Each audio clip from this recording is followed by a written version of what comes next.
আসসালামু আলাইকুম। মালয়েশিয়া প্রবাসী এবং নতুন যারা কলিং ভিসার মাধ্যমে যাওয়ার স্বপ্ন দেখছেন তাদের সবাইকে স্বাগতম। কুরবানির ঈদ শেষ হবার ঠিক পরপরেই মালয়েশিয়ার মেডিকেল সেন্টারগুলোতে উপচে পড়া ভিড় শুরু হতে যাচ্ছে। সোশ্যাল মিডিয়ায় অনেক ধরনের ভাইরাল লিস্ট ঘুরছে। কেউ বলছে নতুন 5টি টেস্ট যুক্ত হয়েছে, কেউ বলছে নিয়ম বদলে গেছে। আসলে সত্যিটা কি? আপনি যদি এই ঈদের পর মেডিকেল দিতে যান, তবে কোন ভুলটি করলে আপনার লক্ষ লক্ষ টাকা লোকসান হবে এবং আপনার বিদেশ যাওয়া বন্ধ হয়ে যাবে?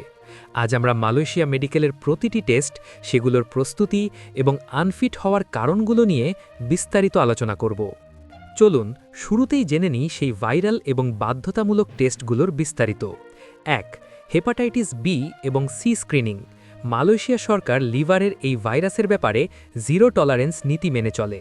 রক্তে এই ভাইরাসের উপস্থিতি থাকা মানেই আপনি আনফিট। ২.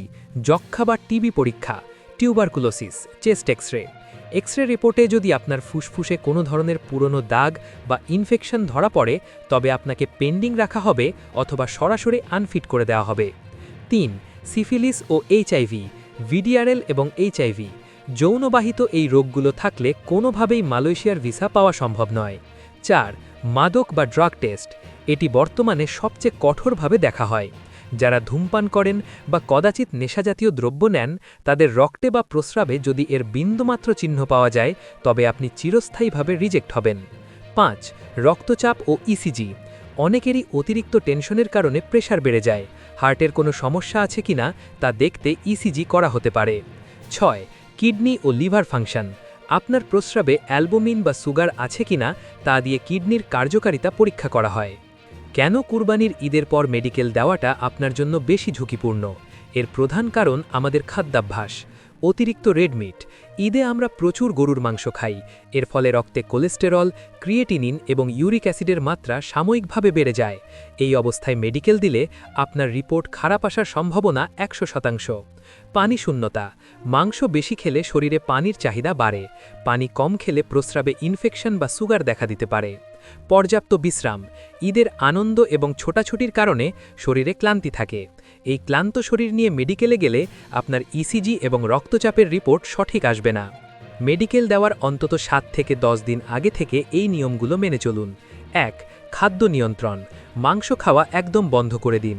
শাকসবজি এবং ফলমূল বেশি খান। ২. Detox water. প্রতিদিন প্রচুর পরিমাণে পানি পান করুন। লেবু পানি পান করতে পারেন, যা শরীর থেকে টক্সিন বের করতে সাহায্য করে। ৩. নেশা বর্জন। ধূমপান বা চা কফি পানের মাত্রা কমিয়ে দিন। ৪. ঔষধ সতর্কতা। আপনি যদি কোনো নিয়মিত ঔষধ খান, যেমন প্রেশারের বা ঘুমের ঔষধ, তবে অবশ্যই মেডিকেল সেন্টারের ডাক্তারকে তা জানান, নইলে রিপোর্টে ভুল আসতে পারে। আমার সবচেয়ে গুরুত্বপূর্ণ পরামর্শ, আপনি সরকারিভাবে মনোনীত মেডিকেল সেন্টারে যাওয়ার আগে আপনার নিজের এলাকায় কোনো ভালো ল্যাব থেকে ২ থেকে ৩,০০০ টাকা খরচ করে একটি ফুল বডি চেক আপ করে নিন। যদি কোনো ছোট সমস্যা ধরা পড়ে, তবে আপনি হাতে সময় পাবেন চিকিৎসা করার। মেইন মেডিকেলে গিয়ে একবার আনফিট হয়ে গেলে তা কাটানো প্রায় অসম্ভব। মালয়েশিয়া যাওয়ার যাত্রা অনেক দীর্ঘ এবং কষ্টসাধ্য, তাই সামান্য অসতর্কতায় নিজের স্বপ্নটি নষ্ট করবেন না। কুরবানির ঈদের পর যখনই মেডিকেল শুরু হবে, মাথা ঠান্ডা রেখে সব প্রস্তুতি সম্পন্ন করে তবেই যাবেন। আজকের ভিডিওটি ভালো লাগলে আমাদের মালয়েশিয়া নিউজ BD0.2 চ্যানেলটি সাবস্ক্রাইব করুন এবং বেল আইকনটি চেপে রাখুন। আপনাদের কোনো প্রশ্ন থাকলে কমেন্টে জানান। সবাই সুস্থ থাকুন। আল্লাহ হাফেজ।